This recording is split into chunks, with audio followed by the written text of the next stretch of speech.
അടിമുടി മാറ്റങ്ങളുമായി വത്തിക്കാന്റെ ഔദ്യോഗിക വെബ്സൈറ്റ് 3 പതിറ്റാണ്ടിന് ശേഷമാണ് വത്തിക്കാന്റെ ഔദ്യോഗിക വെബ്സൈറ്റിന് പുതിയ മുഖം നൽകിയിരിക്കുന്നത്.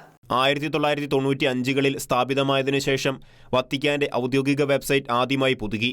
പഴയ ഡിസൈന് പകരം മനോഹരമായ പുതിയ ഡിസൈൻ ഒരുക്കിയും മൾട്ടിമീഡിയ ഉള്ളടക്കവും മറ്റ് വത്തിക്കാൻ ഓഫീസുകളിലേക്കും ശുശ്രൂഷകളിലേക്കുമുള്ള ഓൺലൈൻ ലിങ്കുകളും പ്രധാനമായും ഉൾപ്പെടുത്തിയുമാണ് അപ്ഡേറ്റ് ചെയ്തിരിക്കുന്ന ഔദ്യോഗിക വെബ്സൈറ്റ് ജനങ്ങൾക്ക് ലഭ്യമാക്കിയിരിക്കുന്നത്. അടിമുടി മാറിയ വെബ്സൈറ്റ് ഈ വാരാരംഭത്തിലാണ് ലോഞ്ച് ചെയ്തിരിക്കുന്നത്. വത്തിക്കാൻ വെബ്സൈറ്റിന്റെ ഹോം പേജിന്റെ മുകൾ ഭാഗത്ത് ലളിതമായ ഇളം നീല പശ്ചാത്തലത്തിൽ ലയോ 14 പാപ്പയുടെ ബാനർ ചിത്രം ഉൾപ്പെടുത്തിയിട്ടുണ്ട്.